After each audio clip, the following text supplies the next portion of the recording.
Queridos hermanos, nos encontramos de nuevo en el retiro espiritual de este mes de mayo, primer viernes del mes de mayo. Nos encontramos de nuevo en la presencia de Jesucristo sacramentado. Tal vez pues nos faltan muchas luces para vivir y entender ese misterio de que estemos delante del mismo Jesús.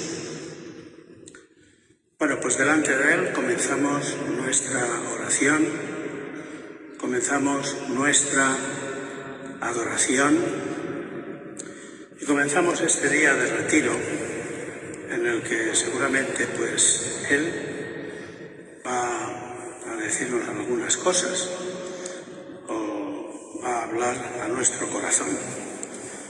Sin duda ninguna. Por muy torpe que yo sea y por muy listos que seáis vosotros, sin duda ninguna que el Señor, cada vez que nos ponemos delante de Él a hacer oración en su presencia, nos sorprende y nos enseña cosas nuevas que nos ayudan a descubrir el Mediterráneo, otra vez. Tantas veces que uno ha escuchado esto, tantas veces que se lo han dicho, y hoy por fin con una luz nueva yo he podido entender lo que se me está diciendo, que otras veces lo oía y lo oía y lo oía, pero sin embargo no lo comprendía. Bueno, pues ya digo que por muy torpe que yo sea y muy listos que seáis vosotros, hoy el Señor pues va a tener con nosotros ese detalle. Y lo va a tener además porque nuestra conversación con Él va a versar sobre su madre. Estuve dándole vueltas como un tonto porque realmente no tiene otro sentido. ¿Cuál iba a ser el tema que iba a escoger este día? Hasta que dije, bueno, pero si es el mes de mayo, ¿qué tema va a ser? Pues el tema de la Santísima Virgen, de su Santa Madre. Y quiero empezar esta reflexión que está sacada del Catecismo de la Iglesia, de la explicación que hace el Catecismo de la Iglesia acerca de la Santísima Virgen. Y quiero empezarlo haciendo una pequeña explicación. Dios, en su infinita sabiduría y en su infinita bondad, tiene un plan de salvación. Y tiene un plan de salvación humana para todos los hombres en general y para cada hombre en particular. Dios te ha creado porque te ama y no va a perder esa batalla o no quiere perder la batalla de tu compañía. No tenía ninguna necesidad para crearte y te creó por amor. Y es verdad que nos ha hecho libres y que esa libertad Dios no la rompe. El otro día leía una frase del Papa Benedicto XVI que hablaba de que Dios no rompe la libertad del hombre, ni siquiera para que le sirva. Pero bueno, Dios nos ha creado por amor, no rompe la libertad del hombre, pero nos ha hecho por amor, porque nos ama y porque quiere vivir con nosotros toda la eternidad. Entonces Él tiene un plan de salvación para todo el hombre, repito, y también para cada uno de nosotros, porque nosotros estamos en el embolic de toda la humanidad, en el devenir de la humanidad. Pero aunque estemos en el devenir de la humanidad, cada uno de nosotros tiene una historia personal e intransferible, y Dios es conocedor de la misma. Y en esa historia lo más importante es nuestra salvación. Que tengamos vida eterna aquí, la vida de la gracia, y que tengamos la vida eterna del cielo, porque para todo eso Dios ha montado un plan de salvación humana, que se llama también, lo llaman los teólogos, una economía de salvación, un proyecto, una economía de salvación. Y ese plan, o esa economía de salvación, Dios ha establecido unos plazos. Él los conoce, nosotros no.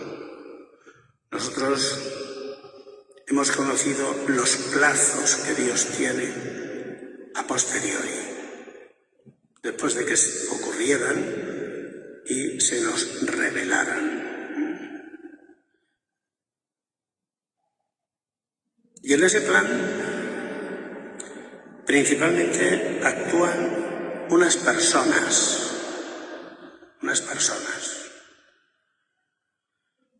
Actúa la persona del Padre, Dios Padre, Creador. La persona del Hijo, el Redentor. El que realiza el plan de redención de Dios sobre los hombres. El que hace que esa economía se realice, se verifique. Y otra persona que es el Espíritu Santo. El Espíritu Santo. Que es una persona que actúa con mucha eficacia en la realización de ese plan. Y otra persona más, en un nivel absolutamente distinto, pero que es una colaboradora que Dios ha querido tener porque hacía falta en ese plan de salvación una colaboración de la parte humana, porque Dios nos quiere salvar. Pero Dios, que te creó sin ti, como decía San Agustín, no te salvará sin ti. Y entonces, en ese plan de salvación sobre el hombre, pues hacía falta una colaboración de la humana naturaleza, de la humanidad. Y esa persona es la Santísima Virgen, que es una criatura, la más bella, la más hermosa, más que tú, solo Dios, es tu madre. De ella recibiste la parte de naturaleza humana, carnal. Es tu madre, Señor,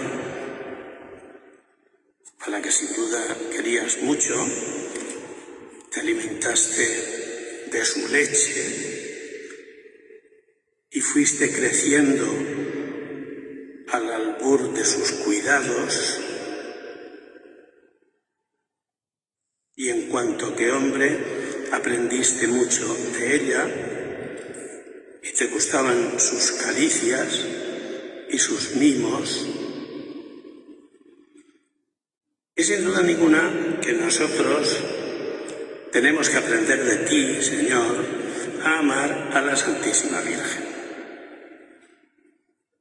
Bueno, pues ese plan que Dios tenía, en la que interviene el Padre y el Hijo y el Espíritu Santo y una persona humana, criatura, que es la Santísima Virgen, pues está esbozado en los inicios de la humanidad. Por allí aparecen Adán y Eva, que significa Eva, madre de todos los vivientes.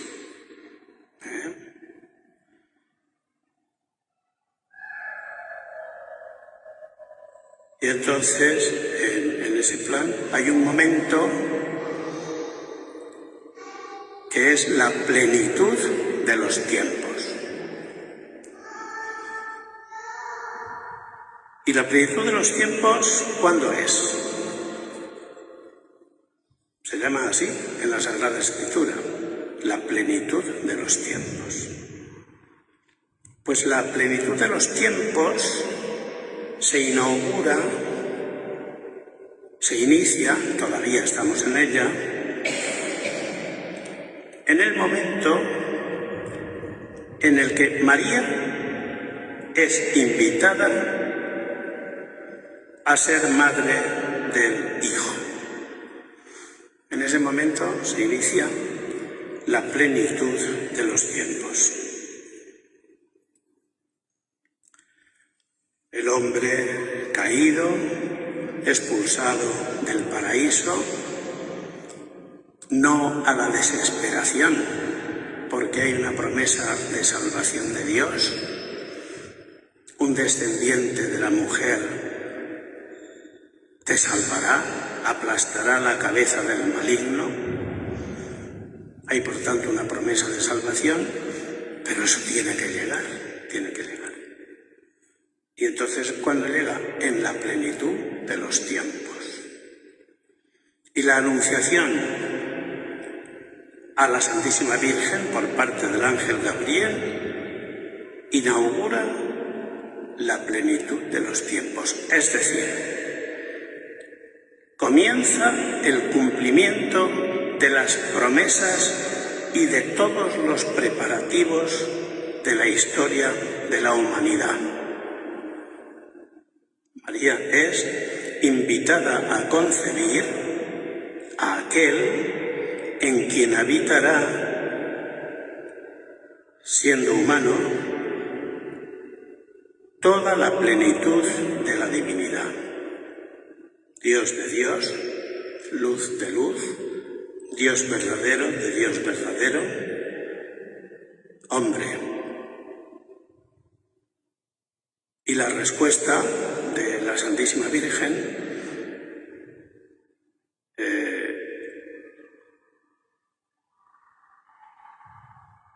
provoca la explicación de cómo se hará ese misterio.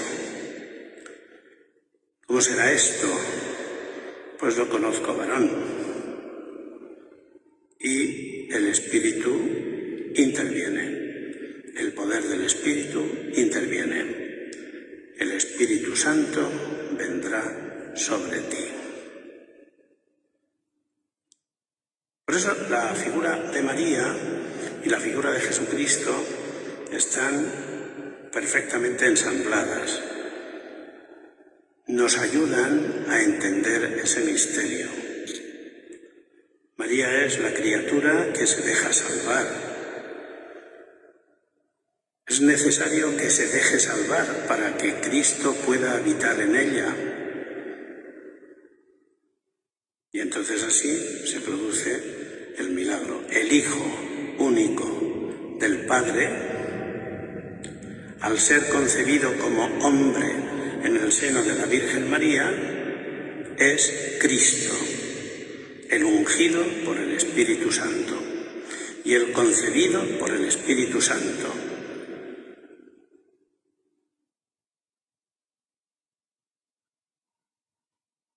y desde el principio de su existencia humana se va manifestando como el ungido, el Cristo, el Salvador. Y lo hace progresivamente, poco a poco, de acuerdo con una economía, como a Dios le gusta hacer las cosas. Y se manifiesta primero a los pastores, y después a los magos, y después a Juan Bautista, y después a los discípulos, y después es enviada a toda la Iglesia a comunicar a todos los hombres que Jesucristo ha venido como Mesías, como Salvador, como ungido, para cumplir con la promesa de salvación que Dios había hecho a nuestros primeros padres. Todo lo que la Iglesia cree acerca de María, que lo vamos a ver esta tarde, cuando el pensamiento de la Iglesia sobre María lo vamos a ver esta tarde, yo voy a intentar explicarlo, pues todo lo que la fe católica cree acerca de María se funda en lo que creen acerca de Cristo. Es Cristo el que da explicación a lo que la Iglesia cree de María.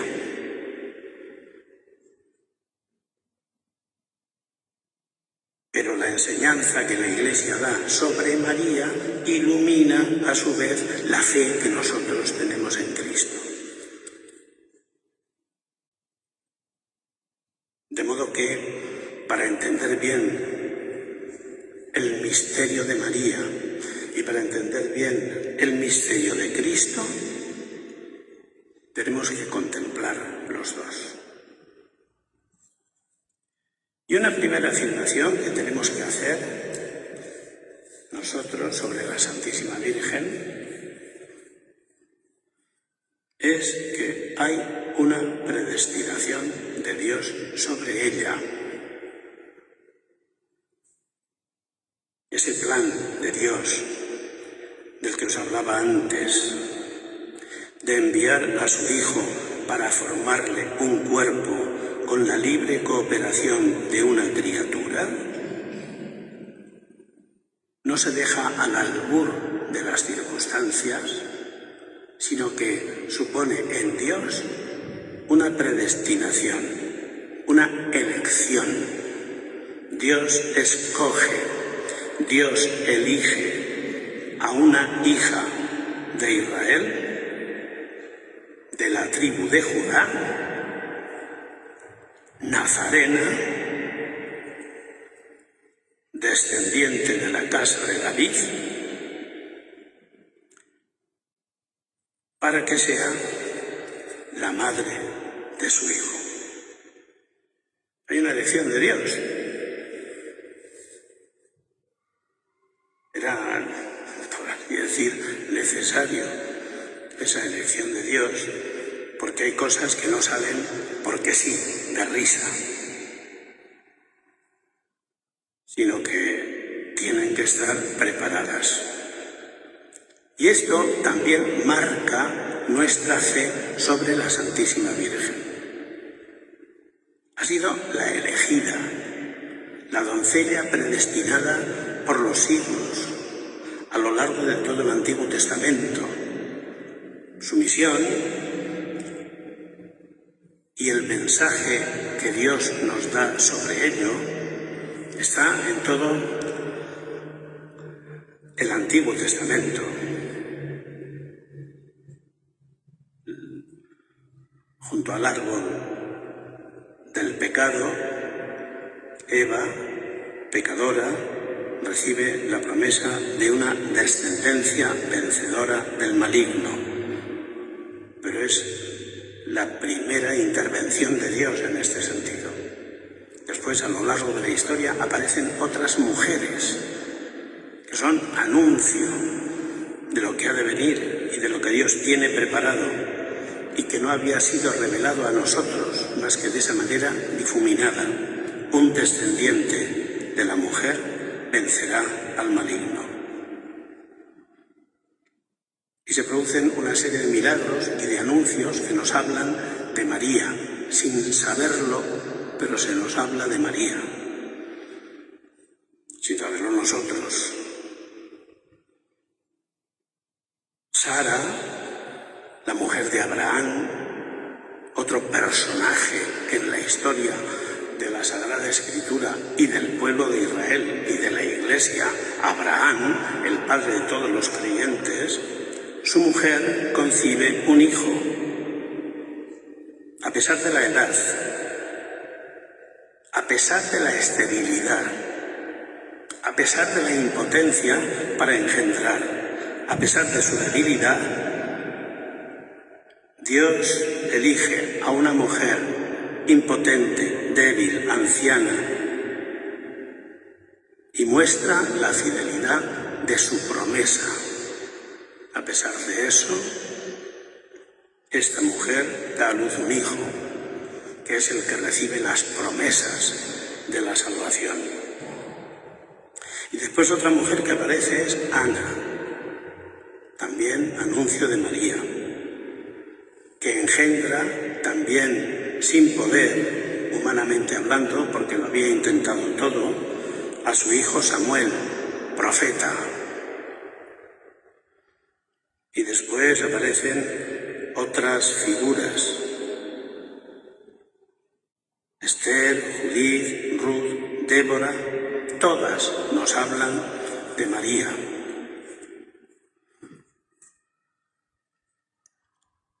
María estuvo predestinada por Dios y fue anunciada en todo el Antiguo Testamento para que nosotros comprendiéramos el misterio que hay en ella.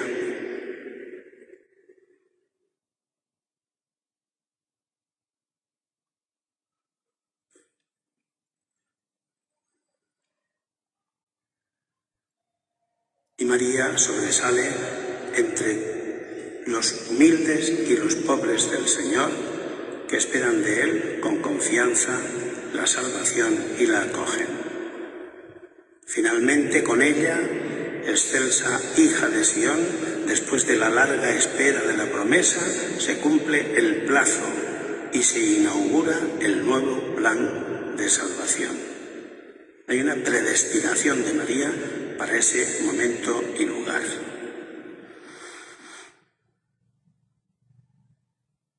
Y en ese momento también es preparado,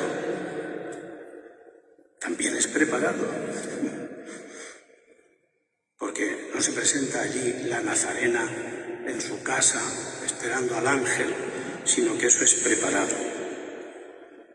Para ser la madre del Salvador, María fue dotada por Dios con dones a la medida de una misión tan importante que le superaba. Dios la llenó de dones a la medida de la misión que tenía que cumplir. Y por eso desde el principio se nos habla de la llena de gracia. María es la llena de gracia. Para poder dar el sí a lo que el ángel le dice, era preciso que ella fuera totalmente conducida por la gracia de Dios.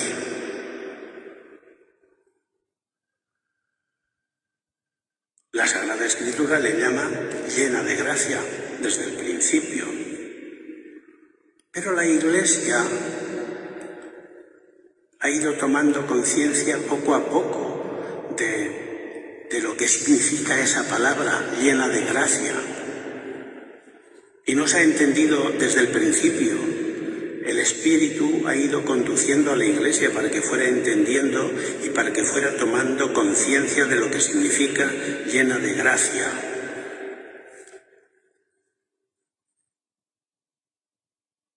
Es decir, María, llena de gracia, porque había sido redimida desde su concepción.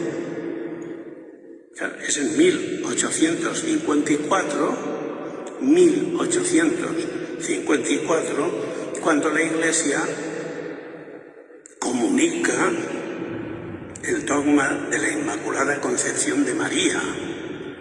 Y por en medio, pues había devoción a la Santísima Virgen. Incluso en algunos sitios, más que en otros, se la llamaba Inmaculada, pero no todos aceptaban ese privilegio de la Santísima Virgen.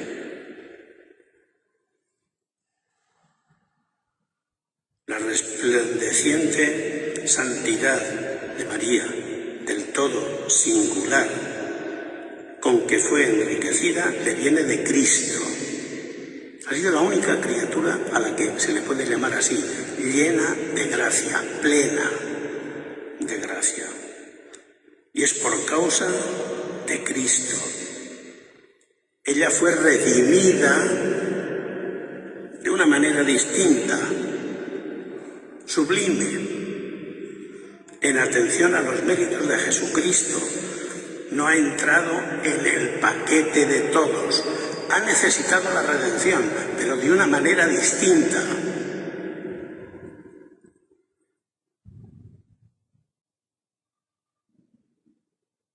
El Padre la ha bendecido con toda clase de bienes espirituales en los cielos en Cristo, como dice San Pablo de nosotros.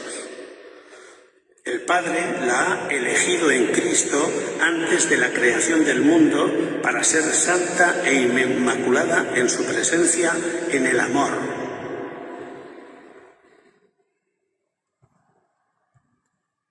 Y los santos padres, cuando nos hablan de la Madre de Dios, nos dicen la toda santa, la toda santa, inmune de toda mancha de pecado, plasmada y hecha una nueva criatura por el Espíritu Santo, por la gracia de Dios. María permanece pura de todo pecado personal toda su vida, por la gracia de Dios.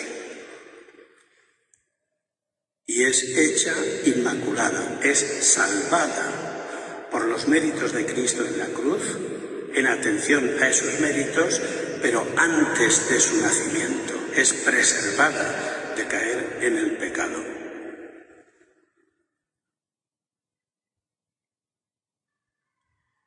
Y el anuncio del ángel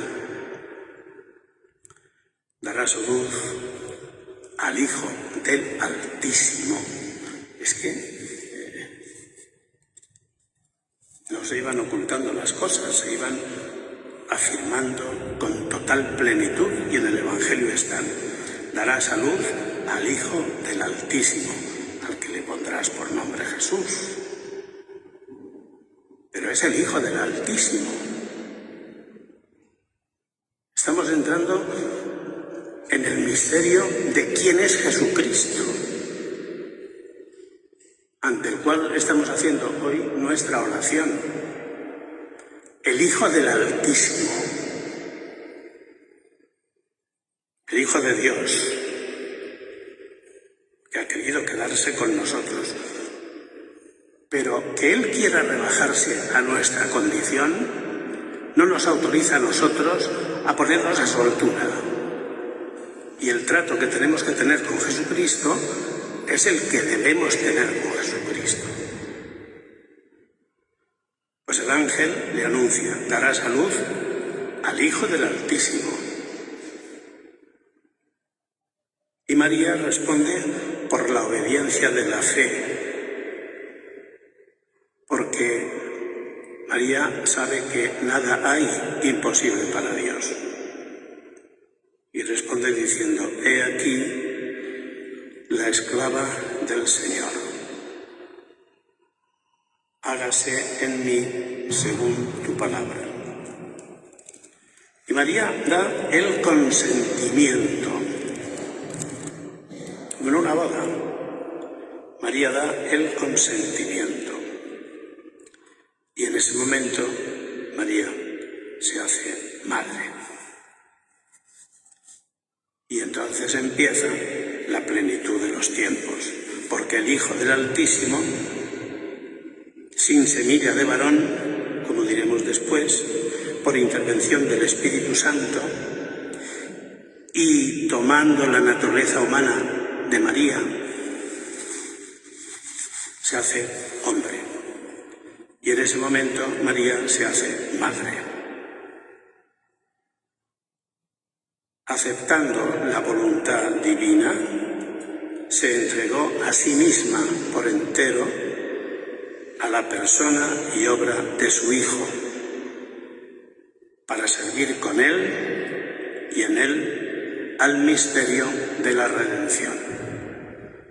Porque la vida de María después solo tiene una explicación, y es el misterio de su Hijo. Por su obediencia, por ese deseo de colaborar con Dios, fue causa de la salvación propia y de la de todo el género humano, dice un santo padre de la Iglesia, San Ireneo. El nudo de la desobediencia de Eva lo desató la obediencia de María.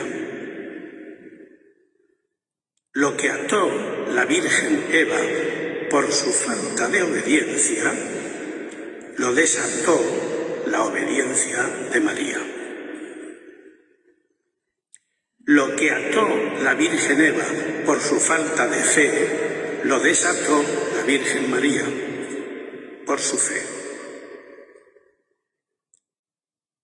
Por eso, si Eva significa madre de todos los vivientes, a María se la conoce también como madre de todos los vivientes por parte de los padres de la Iglesia.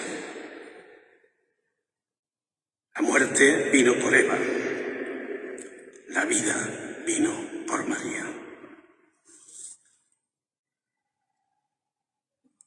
Y este es otro de los aspectos de ese plan de Dios que está súper preparado. Primero, la elección. Elijo a esta judía de Nazaret, de la raza y de la estirpe de David, para ser madre mía, para ser la madre de mi hijo. Preparo a la Virgen a lo largo de los siglos con ejemplos que llegan al pueblo de Dios, y la hago a ella inmaculada, concebida sin pecado, porque no podía ser de otra manera, como dice la Iglesia cuando celebra la misa de la Inmaculada, que dice: no podía estar bajo el dominio del pecado la que en su seno iba a llevar al Salvador. ¿Cómo iba a estar sometida al poder del pecado? No cabe que eso fuera así. No hay coherencia si no actúa salvando de esa situación a la Santísima Virgen en su concepción por los méritos de Jesucristo. Y entonces María es madre. Y este es otro de los puntos importantes. Así la llaman los evangelios, la madre de Jesús. En varias ocasiones los evangelistas lo relatan así: la madre de Jesús.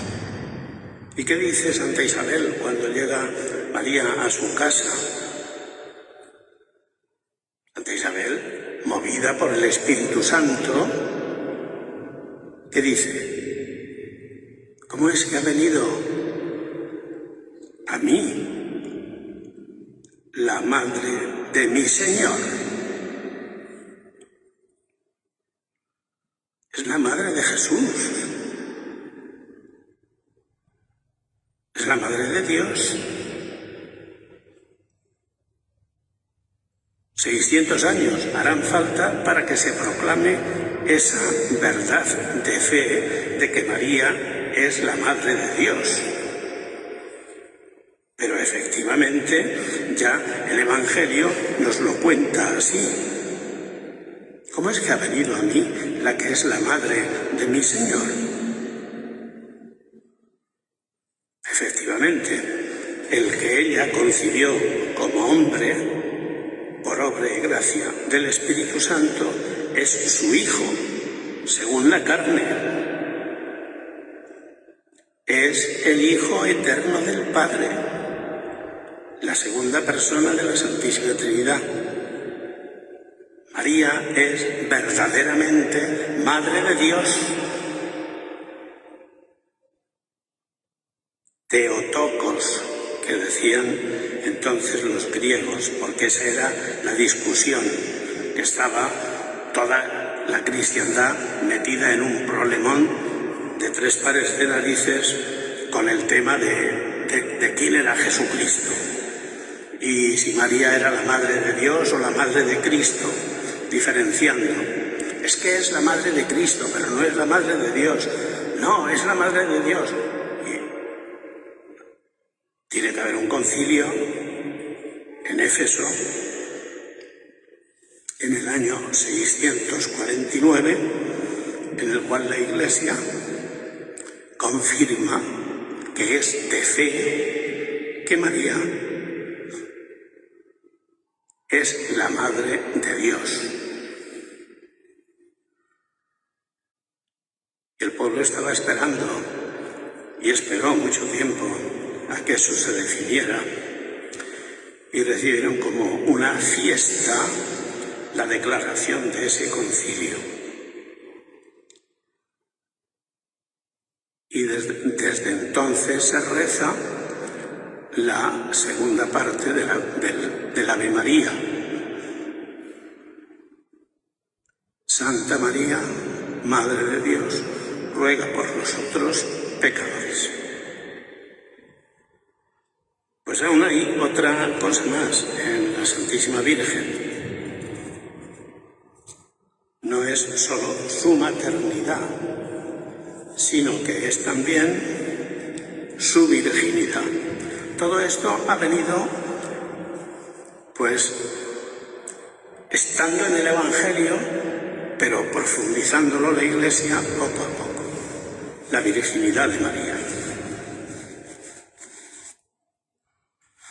Desde las primeras formulaciones de la fe, la Iglesia ha confesado que Jesús fue concebido en el seno de la Virgen María, únicamente por el poder del Espíritu Santo, afirmando también el aspecto corporal de este suceso.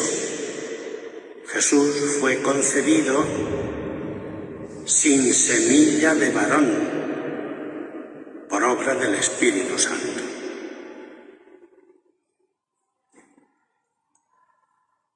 Y ven los santos padres en esa concepción virginal un signo claro de que verdaderamente es el Hijo de Dios, sin concurso de varón. Lo piden las cosas, lo piden las cosas. Queda más de manifiesto que es el Hijo de Dios, el que ha venido en una humanidad como la nuestra, sin concurso de varón, por obra del Espíritu Santo.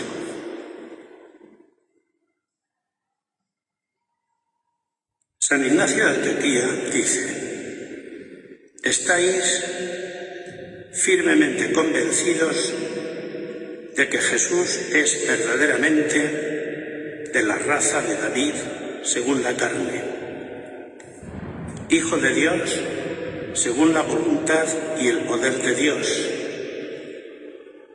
nacido verdaderamente de una virgen, clavado verdaderamente por nosotros, padeció verdaderamente, resucitó verdaderamente. pero a los cristianos les dice lo que era su fe. Nacido de una virgen. Y la virginidad de María pone más de manifiesto que lo que hay en ella viene del Espíritu Santo. ¿Qué es lo que le dice el ángel a José en aquella noche de turbulencias nocturnas, en la cual José toma la determinación de aceptar a María? Una vez que lo ha hecho, el ángel le dice: no temas recibir en tu casa a María, porque lo que hay en ella viene del Espíritu Santo. Es muy antiguo, pero es poco a poco como la Iglesia va llegando a descubrir estas cosas. Y es la señal de Isaías. La Virgen concebirá y dará a luz un hijo. Y esa es la señal que se le da al rey Acaz. El sentido común dice que tenía que ser así para que quedara de manifiesto que es el Hijo del Altísimo.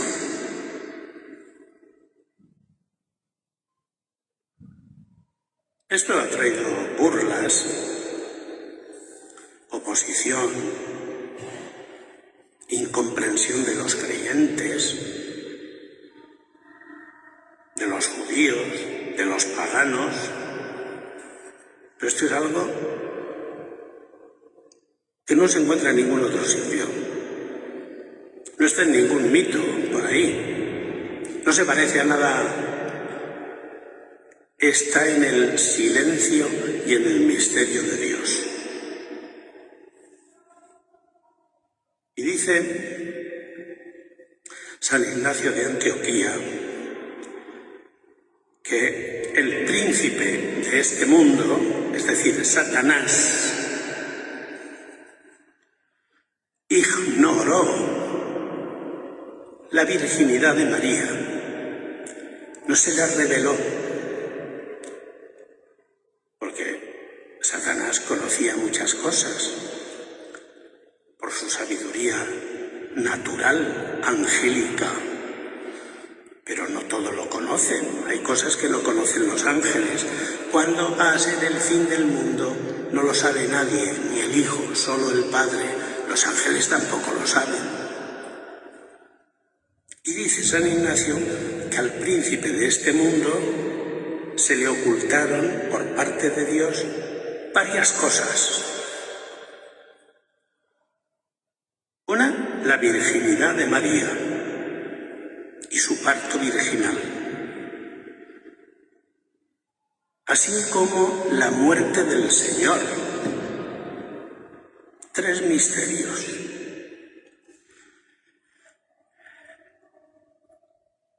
Que son los más grandes de la historia, pero que no se le revelaron a nadie hasta que eso ocurrió, tampoco al príncipe de este mundo, y que estuvieron encerrados en el misterio y en el silencio de Dios desde toda la eternidad. Y la otra afirmación, que también está prevista en ese plan de salvación sobre la Santísima Virgen,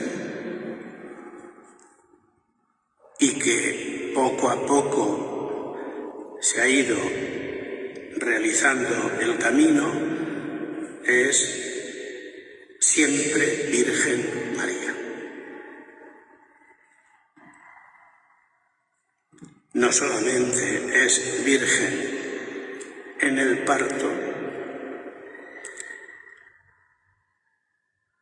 y en la concepción, no solamente es virgen cuando concibe al Hijo y en el parto, sino que lo que la Iglesia nos enseña es siempre Virgen María. También hay innumerables testimonios de los santos padres sobre esa afirmación.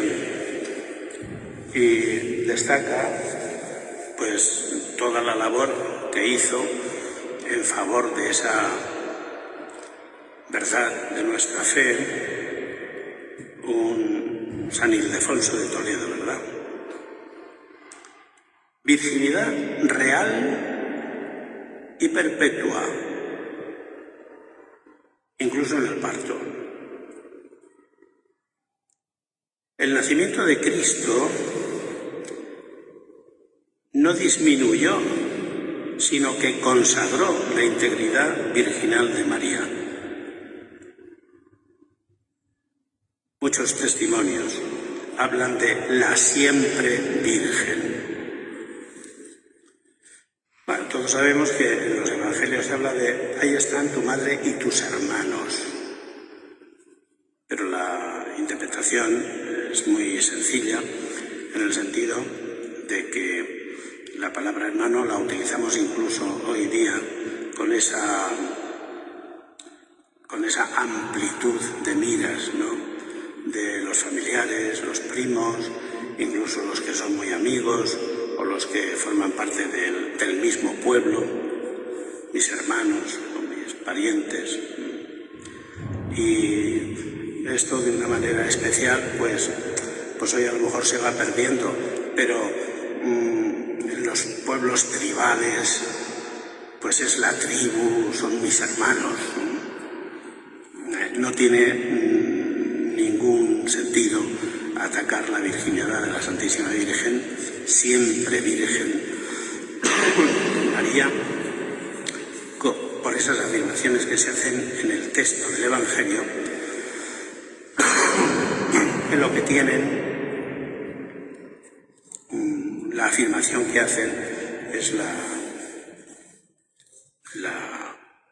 propia y natural de la lengua judía.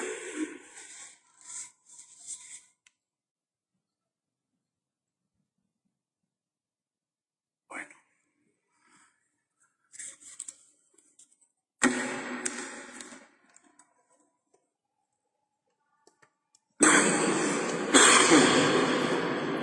¿Vas a traerme un vaso de agua? Lo tengo ahí. Bueno, bien.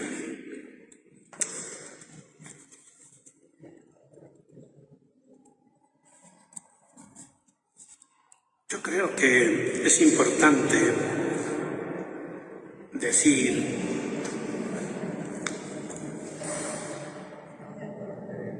tengo aquí.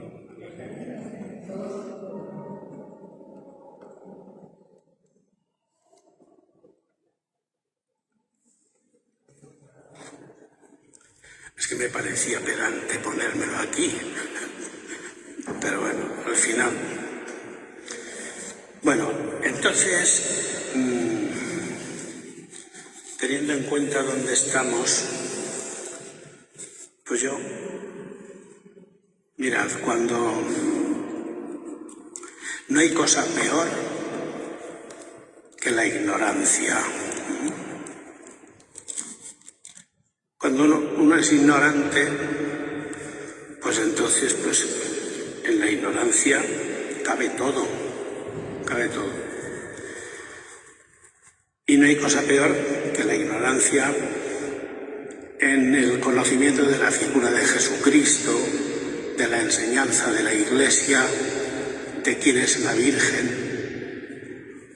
Entonces, todo esto que hemos dicho necesariamente debe hacer nacer en nosotros, pues, un amor y un cariño hacia la Santísima Virgen, porque tenemos que valorar qué es la Santísima Virgen. Y no podemos ser ignorantes, no, tenemos que saber quién es la Virgen. Y eso es muy importante. Y fundados en lo que es la Virgen, pues eso nos tiene que llevar a que le manifestemos cariño y amor. Cariño y amor.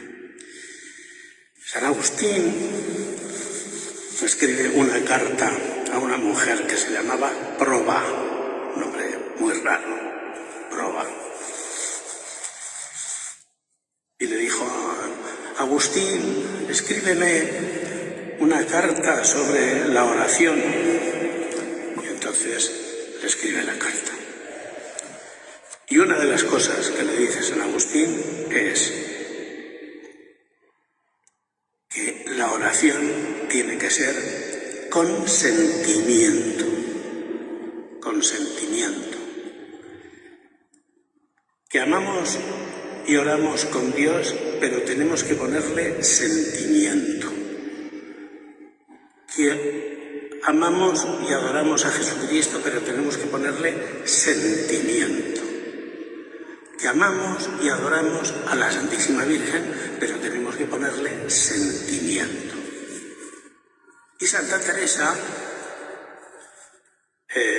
nos ha enseñado muchas cosas, pero una de ellas es que tenemos que amar la humanidad santísima de Jesucristo. Tenemos que amarla. Y tenemos que manifestar nuestro amor con gestos, con obras, con palabras, y desde el corazón. Y desde el corazón. Entonces, si conocemos todo esto que hemos estado hablando esta tarde, si todo eso lo conocemos, ¿cómo podemos no amar a la Santísima Virgen? ¿Cómo podemos no amarla? Tenemos que amarla. Es imprescindible que lo hagamos. Lo necesitamos nosotros. Nos hace mucho bien.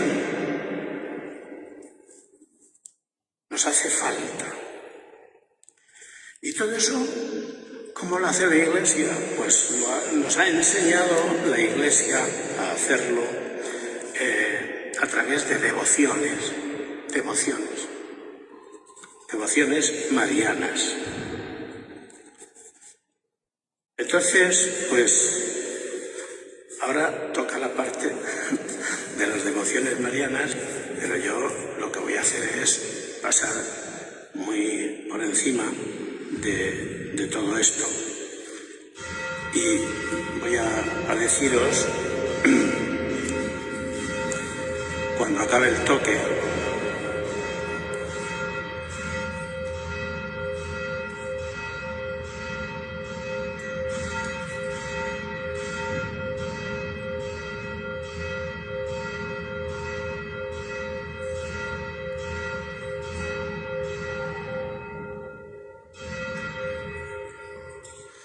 voy a deciros que la devoción a la Santísima Virgen, la veneración a la Santísima Virgen, pues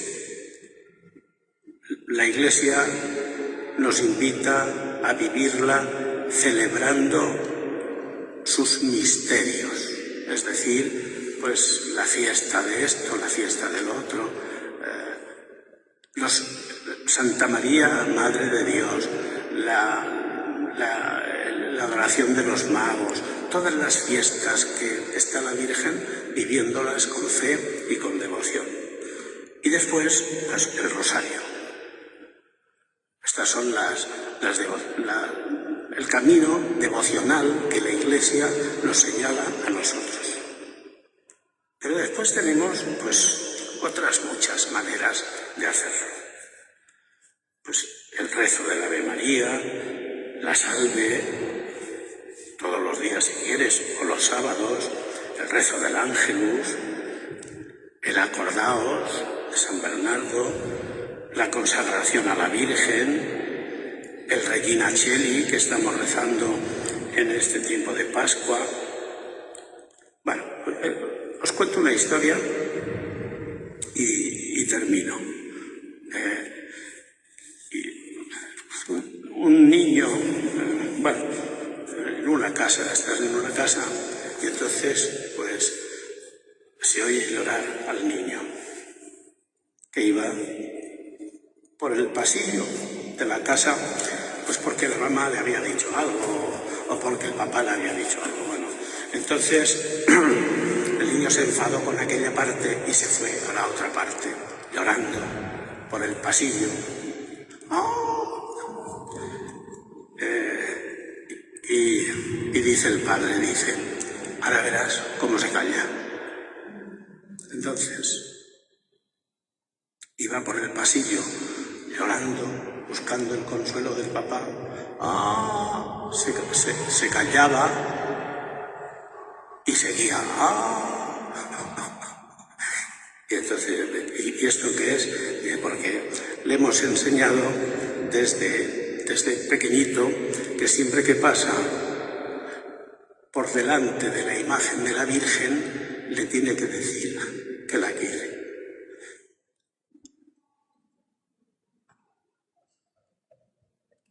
Entonces el crío se callaba y continuaba. Quiero decir con esto que tenemos que acostumbrarnos y tenemos que tener... Las devociones son como las manías. Tienen que ser pocas, pero constantes. Si tenéis una manía, pues tenedla toda la vida. Y las devociones también, pocas, pero constantes. Bien, pues yo espero que os haya servido este rato de oración en el que hemos ido contemplando a la Santísima Virgen. Vamos ahora a hacer el examen, el breve examen.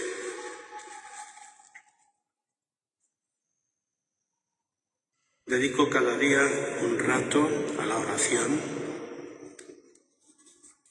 Considero a menudo durante el día mi condición de hijo de Dios y le agradezco los cuidados que tiene conmigo.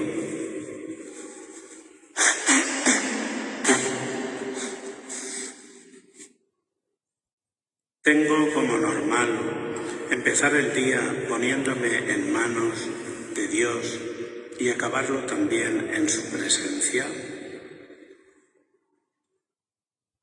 Asisto a la Santa Misa de manera cotidiana, considerándola lo más importante del día. ¿Cuánto tiempo hace que no me he confesado?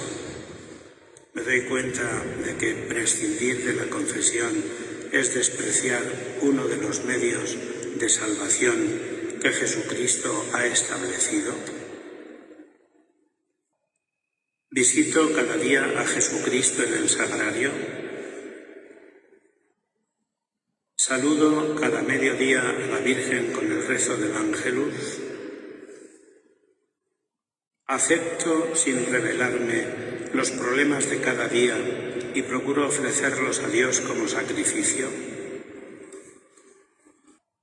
Me mortifico cada día, aunque sea en cosas sin importancia, por Dios y por los demás. Considero que mis deberes familiares, profesionales, sociales son un camino de virtud cristiana y de amor al prójimo y un camino de santidad para mí. Cumplo mis obligaciones con prontitud, diligencia, alegría y con espíritu de servicio, considerando a las personas que se benefician de ellas como al mismo Dios, en base a aquello de lo que hicisteis a uno de estos, a mí me lo hicisteis. Procuro no dejar espacio a la tristeza en mi ánimo, sabiendo que la alegría es condición esencial e imprescindible en la vida cristiana.